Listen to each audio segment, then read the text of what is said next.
Good morning, class. Well, welcome back to our session today. The last time we met, we were discussing how to select a research topic. We tried to understand the link between um, the research problem and then the research background. And I tried to explain how we get gaps from the literature and how gaps are kind of communicated in the literature. Today, we continue by looking into the actual literature review. So we understand what goes into the review process. It was part of what we were supposed to do last time, but we couldn't do that. And then how we write different reviews. So one of the things that we'll try to discuss today will be systematic review. Then which usually forms part of your chapter 2, where you do your literature review chapter of your PhD thesis. So that's what we'll try to do today. I'm hoping that we can cover a lot. And later on, I'll be giving you, if not today, later on in your WhatsApp page, I'll be giving you links to other videos I think you should watch. It's not everything that I can teach um on with you on online, since we don't have any other sessions. So I'll be sharing some videos with you so that you can actually watch, to you to do some of the assignments that we have. So what then is literature review? Literature review is a synthesis of available resources and materials with a strong relation with the topic in question.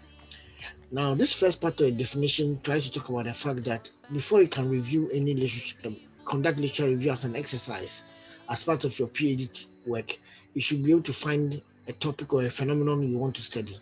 Then, when you have a phenomenon, that is where your questions are going to come from.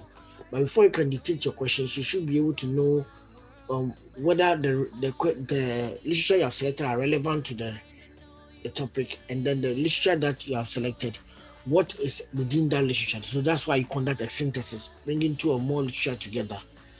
Then when you are able to do that, you can then end up writing out the literature by describing what is in it, and then by critically evaluating and comparing with each other, that comparing other works with other people's works, so that you can be able to communicate your arguments. Now, one of the important points about literature review is that it helps you to establish the very basis of your arguments. Anytime anybody is going to argue, you have to argue from a standpoint. The standpoint is developed from the literature. So if you don't read within the context of your discipline and the topic area that you want to research on, when you have to argue out views from that particular perspective, it's very difficult for you because you don't have much material. And because you don't have much material, it's very difficult for you to communicate knowledge from that particular area. So the review process helps you to be able to get acquainted with what has been done and what has not been done. Helps you to be able to ask questions that you have not thought about asking. Narrow your research focus, be able to build the knowledge base that will be good for your future. It shapes your thinking as a researcher. It shapes your understanding. It gives you perspectives from diverse areas, because you may review and find literature from different countries, different perspectives of the same arguments that or the same phenomenon you want to study. So the literature review, by conducting it, you establish enough material and knowledge that can become the basis for your PhD thesis. So if you avoid or eliminate that particular exercise, much of what you're going to argue on is going to be porous. And quite a number of students find themselves changing topics or changing a phenomenon they want to study. Even in year 3, they still have not settled down. Now, usually it happens because in year 1 and year 2, when they're supposed to have done a thorough review of the phenomenon or of the discipline that they belong to be able to appreciate what are the new and contemporary things to research on. They didn't do it. And because they didn't do it thoroughly, we are unable to find an area that has got some longevity in it. Sometimes some areas that you find and select for your research, it may look very interesting now, but it may not be interesting for tomorrow, or it may not even be of interest to the academic community in 2 or 3 years' time when you finish your PhD. So doing the literature review helps you to be able to have a very good understanding of what literature is out there, what questions have been asked, what questions have not been asked, so that can establish originality, and then be able to also know what has been done in terms of what geographic locations have been covered, what methodologies have been used, what theoretical frameworks or approaches have been adopted in previous studies, and then what issues have been discussed. Then you can be able to find out which gaps exist for you to address, and those gaps can then establish your originality. So the next step then is you to find the literature. This thing, quite a number of students may know how to do that, but I just want to go through it and bring our mind back to it, because some of you didn't do your master's or first degree in UG, so you may not know the steps in finding literature within the University of Ghana. So that's what I'll try to do. I'll try to give us some good perspectives on how to be able to find the literature. There are 6 steps that I outline here. These 6 steps tell us the existing literature that we may have to find. It starts by telling us that we need to select a topic, and that topic that we select will give us an area or a phenomenon that will be of interest to us. Then after that, we can then go into the literature to databases to be able to locate the literature that pertain to that topic. Then we ensure that we choose those literature that are relevant to the topic. We record and retrieve, or we save onto our categorize onto our computers, and then we can then review and summarize for our work in the future, and then we can then write. So there are quite a number of literature that exists there. They are in terms of different categories. The primary one that will be very good for your PhD is the scholarly journals. Those ones are primary because they form about 70% of your arguments or your literature references when you finish by the time you finish your thesis. The reason being the fact that scholarly journals go through a thorough process of being accepted by the scientific community.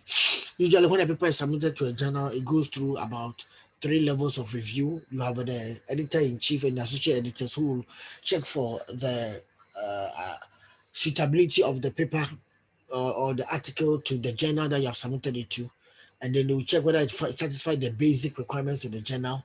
Then they will pass it on to, if it does, they will pass it on to 2 or 3 blind reviewers who review would give comments about it. They may end up saying that rejected or accepted as is, or accept after corrections, or revise and resubmit, or even revise but don't bring it back to us, take it to another journal which they may recommend to you. Now, when you go through that process and it gets accepted, it means that most journal articles have contemporary perspectives of the issue you want to study on. Whilst books, which is the second most important, just tend to have a good background on explaining concepts. So if you want to understand what entrepreneurship is, you may find contemporary discussions and arguments in the scholarly journals, but a book may give you a perspective that may have been just as definitions or an explanation of a phenomenon concerning entrepreneurship. But books could be published at a particular point in time. So if it's not a recent book, then it means that the views that are in the book could be a little bit outdated, although the definition may matter. So and books may not go through a thorough examination or review process, especially if the book is written by only one person, and the editor is the publisher may not be one of the leading publishers. Sometimes somebody can just put his views points together and just publish as a book. It doesn't mean that the book is bad, but you should understand that it's depending on the scholarship of the author, it could be just his viewpoints that he's putting across. So scholarly journals go through a lot of peer review to be able to get published. Very good scholarly journals, but the books also go through somewhat of a peer review, but it's not as detailed and as rigorous as the one from journals that you have seen. Then the next set is a group, the periodicals, the government documents, policy reports, and presenter papers, and existing statistics and industry reports. Those ones are for substantiating evidence. So, for example, if you're writing a paper on, let's say, accounting practices in SMEs, and you want to define what an SME is or what a small business is, you may draw on maybe small business literature or even a small business definition within your country. So, in that sense, that literature may be an industry paper coming from MBSSI or maybe the Small Business Association in America, and you use that one to do your definition. So in such a scenario, you are drawing from industry report. You argue that there have been a tremendous increase of crime in Medina. Where is your argument coming from? And a government document that you may have cited. So these periodicals include the newspapers and magazines. So there are some good academic magazines like the Harvard Business Review, and then that one is even seen as sometimes as a journal. But you have got the Economist, the Time magazine, which are all fall under periodicals. Then the last one is dissertation, people's past thesis that you can also look through. It's good. Like last week, I was showing you that from Joseph Budu, who won the best thesis award in the humanities in 2020. You could also see that I'll just show you certain parts of his work. And one of the things that a good dissertation will help you to learn is about structure and maybe format, especially pertaining to the discipline that you belong to or pertaining to a supervisor who supervise that particular student that you are reading the work. In case that person is your supervisor too, you can learn from that long essay what your supervisor requires from you, his style of presentation, what he expects you to do in terms of presenting your work. So looking at dissertations matter. Now it doesn't mean that look at only the ones in UG. There are dissertations from different fields or from different universities which are online. You can actually go online and look for long essays and theses from other PhD candidates in other universities. In such a scenario, you may learn from their literature review, maybe how they structured it. May also learn from maybe certain chapters that they have written. But whatever you go and do in learning from a different university, make sure that you are in your presentation, you are still consistent with what your supervisor desires from you. Now, in terms of getting access to the data and the databases that host the journals, you have to use the BAM library website, which we'll go to in a jiffy. So we have here some of the journal databases that matter to students. Wiley is very good for HR students, and then Taylor and Francis is also good. But the other ones which are just try to cover almost everything is the Emerald and EBSCOhost. EBSCOhost has a lot of American journals there, and then Emerald too has quite a number of European and Asian journals there. So both of them are very, very good. But the other ones which have got specialty, for example, there's Biomed Central, which is for the medical sciences and the health sciences. And there are other ones which will also play a key role in particular disciplines. And the University of Ghana platform, they categorize some of them according to the disciplines or subject areas for you to be able to access. Science Direct is also very good. So if I was in a business school, I think I'll start with EBSCOhost and Emerald and then look at Wiley. And then Science Direct. If somebody said you didn't add Springer. Oh, Springer is also good. But I'm just telling you where I would like to start from. But that doesn't mean that those other ones are not good.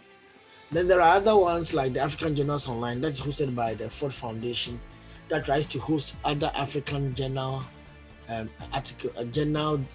journals which are hosted or owned by African universities. So University of Ghana Business School have a journal called the African Journal of Management Research. It's hosted it's indexed in that particular platform, the African Journals Online. And then there's Open Access Journal, which is also another platform that has a number of journal articles which are open access for others to be able to access them. Then the mighty Google Scholar, which is very good because Google Scholar searches all the other databases sometimes, and even the websites of the authors, so it can give you fresh perspective or access to materials that they may have.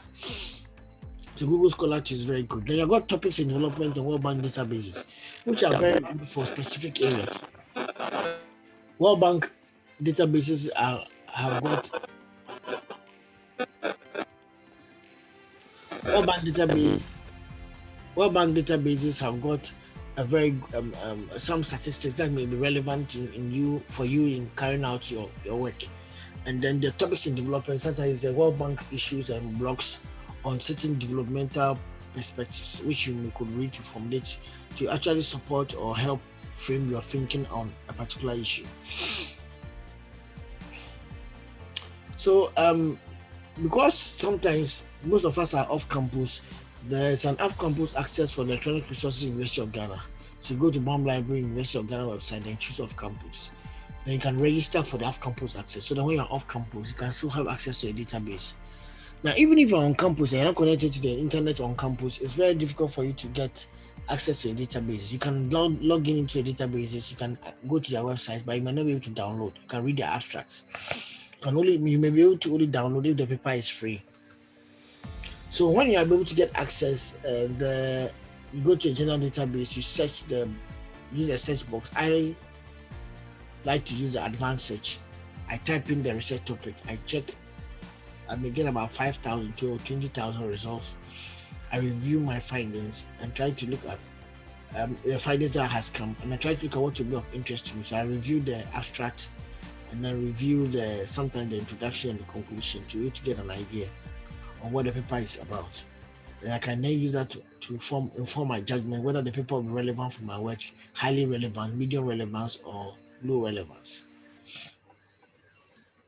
So in then after that, I will just download the document and categorize it. So let's look at an example right now. An example right now. So I'm going to try and see if I can just share this particular. So we have here my um okay. So this is Google Scholar. This, this is Google Scholar. But let's before we go to Google Scholar, let's start with the Business University of Ghana one. So go www.ug and go to the BAM Library website. We can then go to BAM Library itself, or we can choose off-campus access. So I'll choose off-campus access. If you go to BAM Library itself, this is what will happen. So the databases are here. UG Space. The UG Space has some of the journal articles published by UG lecturers, and then uh, the thesis of students that have been placed online. There's electronic books, also off-campus access is here. When you click on off-campus access, this is what you get. And then you can register by clicking on this. You can register for um these depending on what you want, you can register for it. And then I'm not going to register because I'm already registered. So I'll log in, and then this is my details for logging in. I log in and to give me a whole list of journal articles which are not presented in a good way. We wish it could be presented differently, but this is what how they are presented it, in alphabetical order anyway. So I can choose Emerald and F schools, Emerald, and I can choose Wiley. It doesn't mean that you need all this. You need to go here before you can access the website. You can access it, but just that you may not be able to download. So you see that University of Ghana is showing here at the top here because I'm now on Emerald Insights website. And because I logged through the University of Ghana, I'm coming through a referral or a proxy for University of Ghana, and that's why it's telling me that I'm from University of Ghana. And I can choose advanced search. Now, some of you are thinking about what to do. So let's say that a student is interested in employee motivation. And if I just search all the fields, I'll get too much. That's a phenomenon that I'm interested in. I'll get too much information. So I may need to look. I got 53,000 alone, and there are so many different perspectives coming up.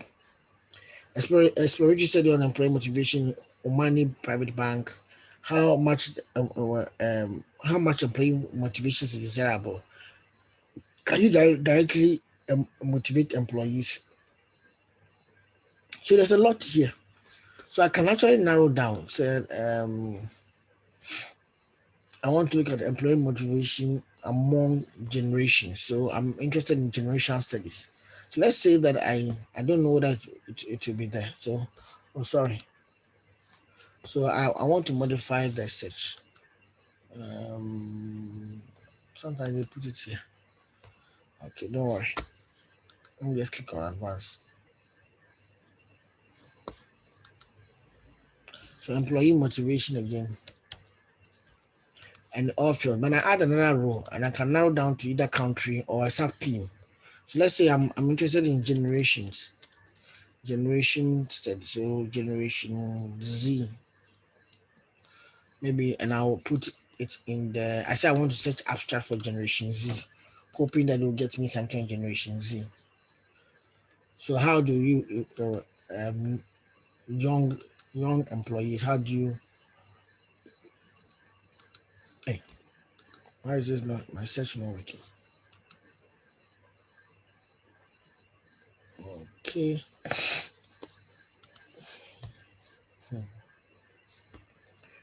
Okay, so I did the search. I'm good now. I've got only 31. That's narrowed down. We arrange your reincarnation, workplace motivation across generation XYZ generations, workplace transformation, environment transformation post COVID-19 based on the work values of future workforce, job perception of Generation Z hotel employees toward working in COVID-19 quarantine hotels. Interesting. Understanding Generation Z expectation for effective onboarding. Okay, this is a study I did with MTN last. I did a study like this last year with MTN. We're looking at Generation Z and effective onboarding. Okay, so you could actually look at something like that, maybe in the public sector. That would be interesting. But this is about 31 papers. I can then actually open one like this to give me a full article. There, it will tell me um, the reason why the paper was done, the purpose, the approach. It's an interpretive study. So those who belong to the professor first school, uh, then the findings, and then limitations, and then practicality and originality. Literature on Generation Z is at the nascent stage. So everybody, you know, this is a big gap. Literature on Generation Z is at the nascent stage across all fields. Empirical studies on Generation Z were conducted to understand their expectations, beliefs, and attitude. However, Generation Z are those who are born after 1990, if you want to know who they are. However, studies related to their expectations during the new high orientation programs are absent. The present study could be one of the first in helping both managers and the HR function understanding understanding the expectation of Gen Z. Very, very interesting study. So you can look at onboarding and generation studies. So I can then learn from this particular paper and I can even make notes from here without even downloading the paper. But to download, I can open the PDF this way. Now, this is when you are doing a topic study. A topic study. So in a topic study, you can actually search like that. Okay. Now, when you have opened somebody's work, you can now do what we call a microscopic study. A microscopic study, you can narrow down on a definition to be able to see how the person defines certain things. For example, look at the Generation Z. Those who are born after 1995. Okay. So the calculation, the definition here is quite different from what I know. Okay. And Generation Z studies are on the nascent stages due to the different opinions among scholars. Several researchers have attempted to understand the generational traits and study their generation difference among cohorts. So it makes some very good arguments here. So in a microscopic study, I can pick sentences and study them and go into the sentence to understand what they are trying to talk about. For example, I can look at onboarding. What is onboarding? So that in case I was doing a paper on onboarding, I can actually explain onboarding from this perspective compared to another person. For example, onboarding varies from organization to organization. Onboarding is a process of introducing new hires to into a new job, acquainting them with the organizational goals, values, responsibilities, and socializing the employee into an organizational culture. It gives about 3 references there. Okay. So I could do that type of study and then go to get another view of the study. There's another type of study we call the telescopic study where you want to get a summary of everything that has been written. And that one, you can look at the summary of the paper. Now this is good because the summary here breaks it into different sections. Different sections. But let's look at something. In case we wanted to look at Wiley, Let's see, look at Wiley. Wiley, and let's say the same thing. Employee. Let me see if I can do advanced search on Wiley. So I can look at employee.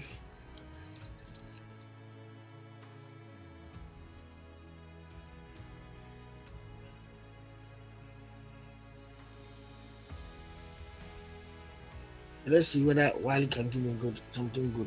Employee perform. Hey, I said performance instead of motivation. And still I got something interesting. I can find a search. Let me use motivation.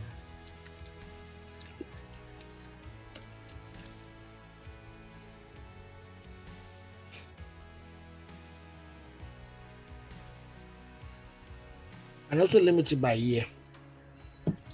So if you look at it, just last week, 42 papers were published on this area. That's interesting. Getting your campus ready for Generation Z. Getting your campus ready for Generation Z. This is a report. It's coming from a periodical, Dean and Provost. So there's quite interesting views here. Rethinking power engineering education for Generation Z.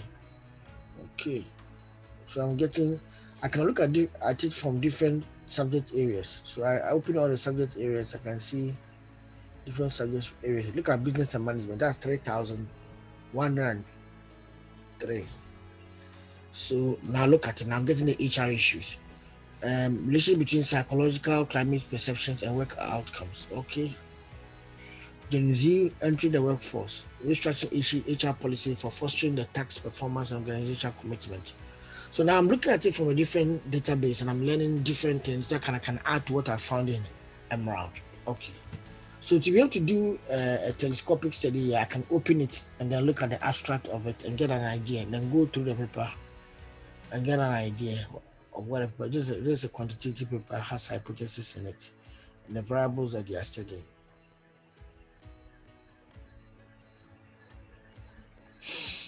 So there's quite interesting things that are here. You can look at the fact that you're using attraction, selection, attrition theory and cell determination theory as the one they used to do the study. Okay. So we have, by looking at just this new area, I'm getting some interesting concepts and interesting insights into what I can do my research on. Okay, so I just want you to realize that now that is for these two. I could also use EBSCOhost. So EBSCOhost will tell me I should choose what I want to use. EBSCOhost will go into EBSCOhost and then search. I can narrow down my search by year or country and stuff. So let's see, we can do what we call a geographic study where you can narrow it to a particular geographic area. So instead of you searching for something, I can want to know something on employee motivation.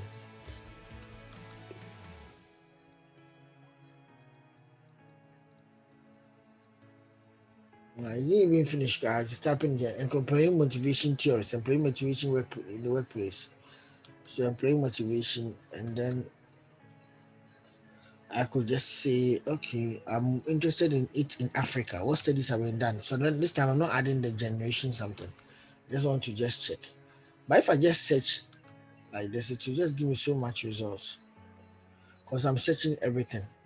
The But if I choose the abstract where Africa is mentioned in the abstract, it can narrow down my search a little bit.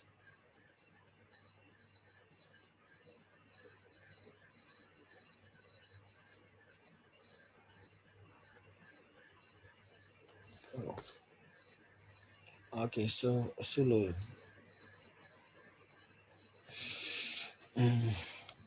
let me go back and see if I can change employee.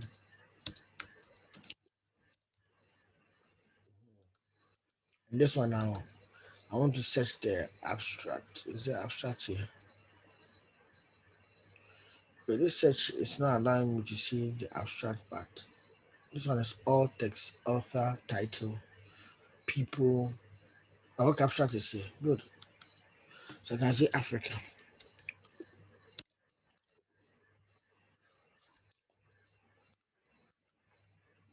Okay, good. So by doing this search, this is what I get. Okay. An exploratory study of interaction between work and personal lifestyles, experiences of South African employees. Good. An impact of human resource intervention and capacity of supervisors to support and supervise their staff. So now you're seeing I'm getting different things depending on what I'm looking into. I'm even seeing employee motivation in healthcare using e-learning for skills transfer. Okay. So I can narrow down the paper start from 1967 to 2020. I can narrow down to papers in 2007 to 2020, 2010 to 2020. I can also narrow down 2016 to 2020. Now, what do I have? Only 8 papers. I can have only 8 papers in that area. Okay, so this one I may end up downloading all of them. Okay, so I've shown you how different databases work out. You can also search by a person. So let's go to Google Scholar. So Google Scholar, in here you can actually select by a person. So if you have let's say in that department for HR, some of the lectures they include Dateba. So you see Dateba, I can click on it and then I can check what he's done so far.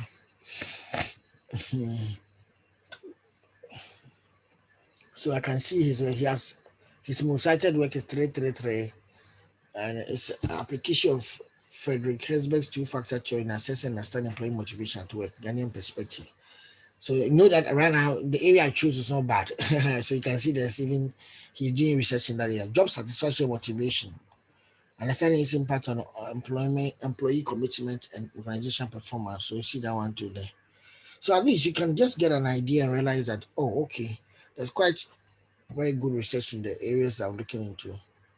Um, I could focus on this particular area if I want to do my research in that area.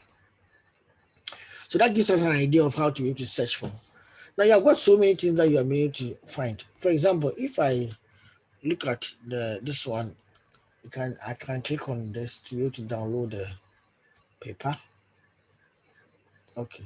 But when I finish download the paper, I need to save it on my computer. So how am I going to save it? It is better for you to have a folder for the whole idea of what you are studying. So, for example, I have a folder for employee motivation. I can create that folder for employee motivation, employee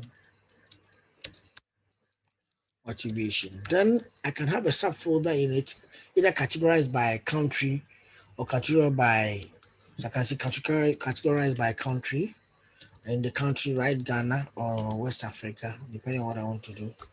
So in that case, I can then have Ghana as a folder, again as a subfolder. And this one is what understanding employee motivation at work. So I'm just showing some interesting thing. So this is going to be Ghana, and I can save the paper there. So this is going to be saved as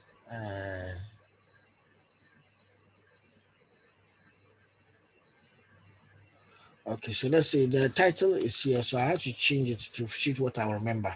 So this employee motivation. So I write employee motivation.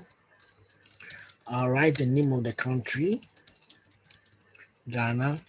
And I'll add maybe something more that let me in case any other factor they look into know. But you mentioned that he's using Hesberg, a Hesberg story. So I can write Hesberg story for me to remember. Okay.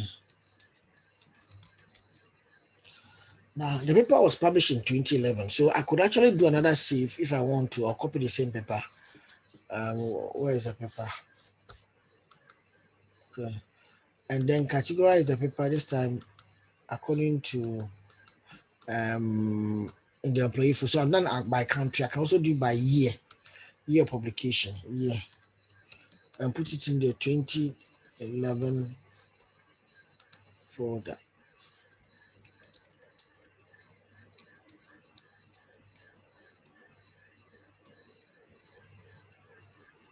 So I have here, sorry, 2011, and I create a folder and I can save the same paper there.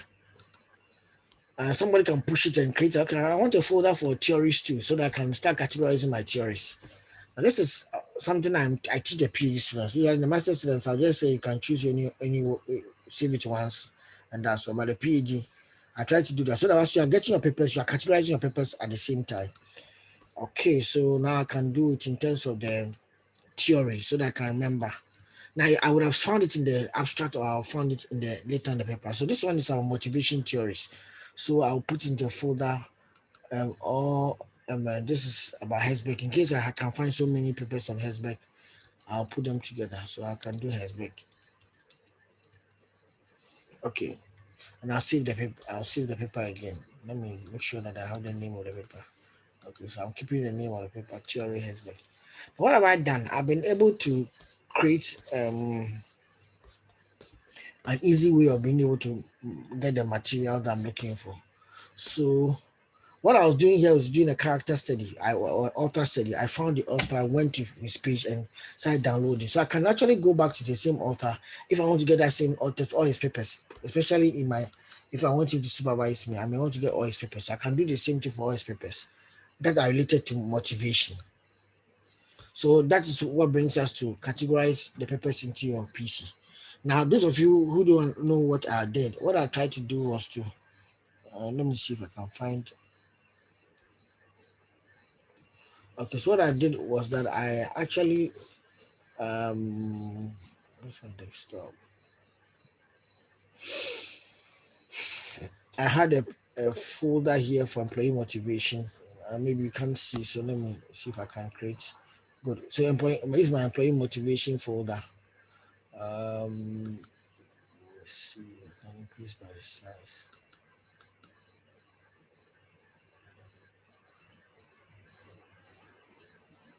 So I've got a country, theory, and year. I don't know whether you can see very well. I was thinking if I can find a way of making the things bigger. Hello, Prof. Yes. I think you can drag at the lower corner No, to it will not. increase. It will not increase. These are just folders. I'm using Mac. That's why. In Windows, you can say you should show it as big icons. That's what. That's okay. Okay. So, Unless you go to the preferences aha. on So the maybe good. Apple side. So I have a folder here, and I don't want to go into to change all my icons because of the class. I have a folder here. Sorry, I have a folder here. You can see this is my country folder, and then this is my theory folder, and this is my year folder. So you can see each of them. Now, if I open my country folder, I have Ghana. If I open the Ghana, the paper is there. So if I have about three papers there, you can see all the three papers that I have there. One good thing about Mac is I can preview the paper before you even open it. Now, if I look at the year two, I can have my year two and I can categorize. So even from here, I can tell you how many countries are represented here. I can also be able to tell you how many theories are represented in my work and how many years, what year coverage do I have. Now, why is all of these things important? Because when you are doing it, you're supposed to do a spider diagram. A spider diagram means that you are categorizing your work. So I can put a title here. If I'm categorizing by year, I can do the different years and put examples of the papers inside. If I'm categorized by countries, I can do by countries or continents. Sometimes continents, because the countries can be plenty. Then sometimes continents. If I'm categorizing by um, theories. I can do the theories too, like that. So I can categorize the theories, motivation theories. Depending on if your topic is the motivation, I won't do motivation theories. But there could be sometimes that somebody has done a motivation paper, a paper of motivation of employee, but he didn't use a motivation theory, he picked something else or added other something to a motivation theory. So you have to know that sometimes you can have other theories that are coming in. Okay, so this is a good way of doing a spider diagram. That's why this is the folder that I've drawn as a tree or as a spider for you to understand how it looks like. But when you take one paper, because the paper is 24 pages, you can't read all the papers. You can do a quick read. You can do a quick read on your computer. So you can have this as a schema that you have on your a piece of paper. Then you go into the paper. Okay, what is the research problem? You can copy the research problem and put it there. The framework used, you can write Herzberg's theory, page 22. Write the page number. The research method, it was quali, it was quanti. How many people did you interview? You can write it down and stuff. I even forgot I could have categorized by research method too and add it to the folders. So that when I'm doing my work, I can easily do my writing. Results and findings. Okay, the findings, I can write a few things that I want that highlight are important to me. If you have got Emerald does the thing in terms of the way it does the detailed abstract in the Emerald, but sometimes it's good to look into the paper. For example, if I want definition of onboarding, I have to look at the page number, maybe page 22. I'll find the definition of onboarding. So that if I'm writing my paper and I want definition of onboarding, I pick three single sheets. So paper one, paper two, paper three, I can see, oh, paper one, the definition of onboarding is on page 22. The other one, the definition of onboarding is page 3. The other one, the definition of onboarding is page 55. Then I can compare the three definitions of onboarding. Which of them do I want to use? So all of a sudden, I can write that literature and onboarding enjoys a plurality of definitions in literature. That's the same thing that I have three definitions. So I can write this language. Onboarding enjoys a plurality of definitions in literature. From the perspective of economics, onboarding is bringing the employee this and da da da da da. From the perspective of this, da da da da, or from the perspective of this author, then I can choose in my study which of the definitions am I using. In this study, we will combine the definition of this and that, and our work, our onboarding will be viewed as this in our work. So sometimes authors do that. The reason why you do that is that you do a synthesis of what is existing so that you can be able to then come up with a view. You just don't go and choose onboarding as one. So somebody may say that, Prof, are you sure? I say, yeah, I'm sure. I can actually show you without even knowing. I believe that the person here may have looked at different definitions, even though he may not have selected one, he may have looked at different definitions of onboarding in his work. So let's look at, no, this is, yes, okay, this one was one about onboard. This is about Herzberg's two-factor theory. So he was looking at motivation. Okay, and let's see what was his discussion. Okay, so he went to the motivation hygiene model. Okay, here you have a reference here, but he had some things. So he looked at the different factors based on the model. So I think that because he stated the model in the work, he had to go straight to the model. So that makes it a little bit different. But if it's not that the model was stated in the heading, he could have gone through different discussion before arriving at the model. Okay, but let's continue. So in effect, what we have tried to do is to know how to really categorize these types of literature in a way that we can be able to use to do our own work. So I told you about this. You have a topical study where you're searching for a topic, a microscopic study where you're looking at definitions and statements in each paper and comparing them with across. A telescopic study in which you read an entire paper to develop a holistic picture. You can look at the abstract and look at different parts of the paper. A character study, when you become interested in one author, knowing that he's publishing a lot in that area, you want all his papers on motivation. A geographic study, when you add Africa, country, like a country, a context, developing country, developing economy, different things into the headings of your topic. For example, I write the topic being employee motivation, and I add developing countries or Africa, so that if I can pull out all those papers which are on Africa. I did that in EBSCO, and you saw what it brought me. Now, somebody will say, how many of them should I do? I think you keep on doing this until you have exhausted the area and be able to get almost all the key papers that you are going to use to do your work. Now, what do you sort by? Sort by relevance, so that you can look at the most relevant one, looking at your keyword. But I am very strategic. If I'm writing, usually I realize that sometimes authors tend to write from different countries. So they write from the world perspective, for Africa perspective, and then they come to Ghana. So in that case, I need to have papers which are looking at maybe developing countries, and then developed countries, developed countries, developing context or economies or emerging economies, and then Africa and then Ghana, or maybe from developed to sub-Saharan Africa, then Ghana. So in that case, I need papers from these areas. So I will strategically search for papers in those areas to be able to use it to do my writing. I don't just jump straight into one particular place and then choose that one as my work. I want to narrow down on an issue. So to narrow down the issue, I should build the story from one level to another level. Let me use an example here for you to see. And so that you see it in people's work. We call it writing methodologically, writing by geographic locations. So let me see if I can find a paper. I need to use a paper that I know that the person did something like that. So okay, so I will use a very simple paper to demonstrate that. Then I'll come back again. Let's take this one for marketing, and this is for okay. Now let me go on to my own case study. Good. So there's this paper that I used to teach students on how to write. Okay, so for example, look at this one. There have been a tremendous growth in the mobile phone ownership and use globally. So I've used the word globally, but I have to I've used that statement. So I now have to give evidence for it. So statistics from the International Telecommunication Union. So you see, I'm picking an industry statistics to support my argument. Tend to suggest that mobile phone subscribers constitute 60% of the world population. The report also suggested that there are now more mobile phone users in the developing world than developed world. I've now moved the conversation by the third line. I've moved the conversation to developing. Then in Ghana, and I justified to now bring Ghana. In Ghana, in countries like Ghana, it's estimated that there are 50 mobile phone subscriptions per 100 inhabitants, and further a ratio of A ratio of mobile cellular subscriptions to fixed telephone lines is also 80-1. Okay, so now you can see that I've come to Ghana.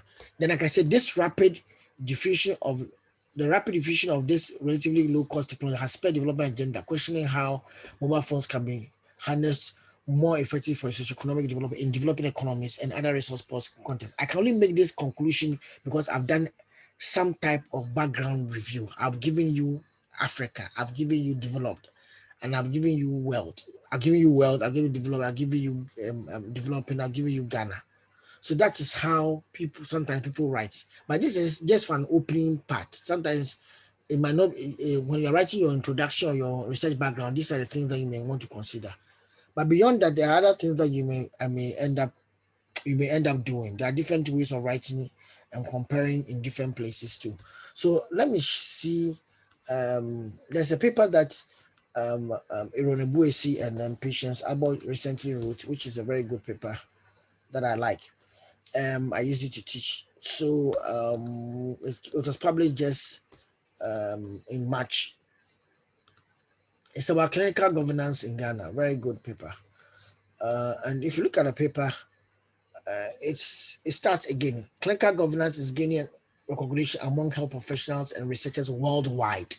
So globally, just like the same thing. So this is we didn't talk to each other. This is an independent work being done by patients and then being done by Irone Buesi. Very good paper. Yeah, whenever I read a paper to students, I tell them they should clap for these authors. I like when I read the introduction, I like the way they presented the research gap. Very, very good. And those of you who are doing healthcare or something, you can learn from this. The title of the paper is, if you want to know, Relationship Between Clinical Governance and Hospital Performance, a cross-section study of psychiatric hospitals in Ghana, published in March 2021. Okay, so they go on to talk about the fact that healthcare managers are investing in measures to improve quality of care and safeguard high standards of care. CG refers to, so they define what CG is. They explain what CG is, without calling that we are defining it as this, but they explain it. Refers to the measures adopted by health institutions to promote clinical quality and high standards through the creation of supportive environment. It focuses on, then it gives the dimensions of CG. This is the framework they are actually going to use, which is the model they are going to use. It's called the tempo model.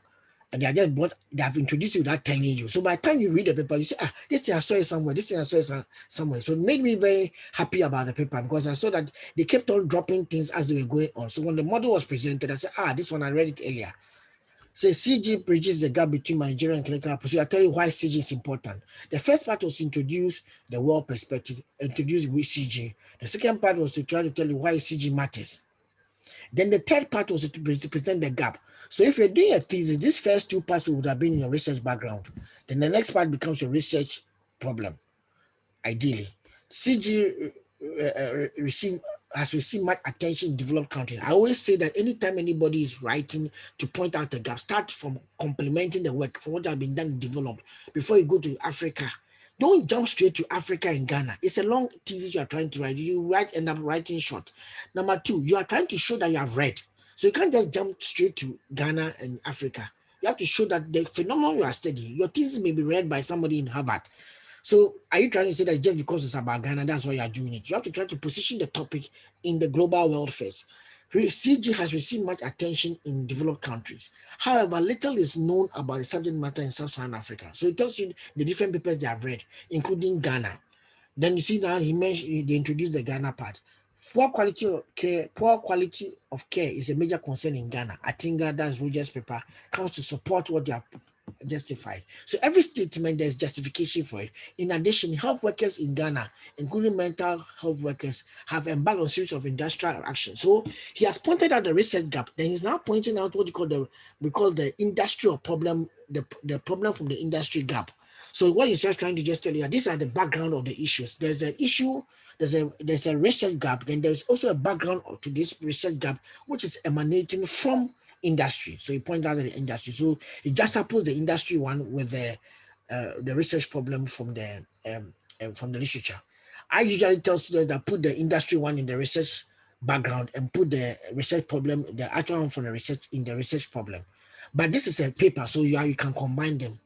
Ghana has only 3 large mental health psychiatric hospitals. So now give me a context issue. So usually you have the context issue. Now going to Ghana itself. Now tell the context of the issues in the context. That's situated in two of the now 60 administrative regions, coupled with 5 other smaller psychiatric units now in the 5 regional hospitals. Because you are not a Ghanaian reading a paper, you get an understanding about Ghana. The bed population ratio stands between 6 beds to 100,000 people. The majority of people in Ghana access mental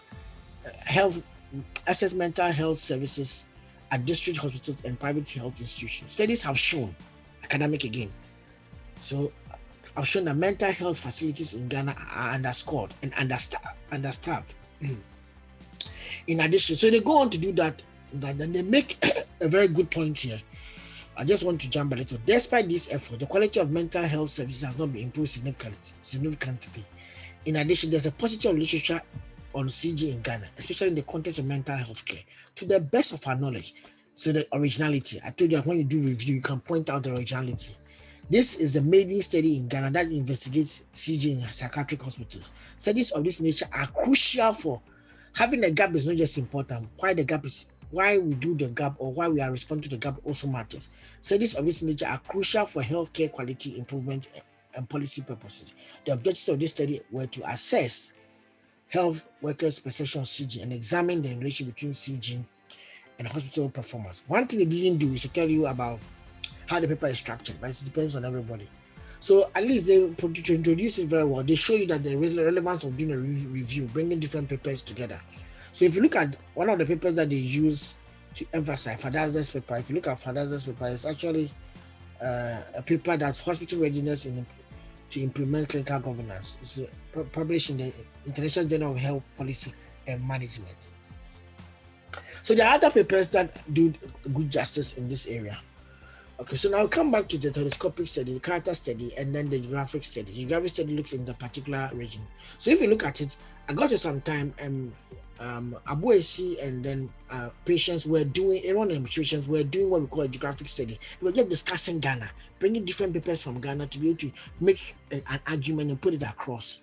Usually, if you're writing your PhD, that discussion on Ghana, on the gap on Ghana, will be the latter part of your research problem. After you establish the issue gap, the theory gap, then the latter part then becomes either the method and then the context gap. That can come the latter part. I encourage students that don't start with the context gap, because context gap is weak, or it's just because it's about the context. You start with more of the issue, like what they did, and then you bring the context to add to the issue, or you bring in other things to add to the issue. Okay. So now let us get to understand how to write a systematic review and that will formulate our chapter 2 of our PhD.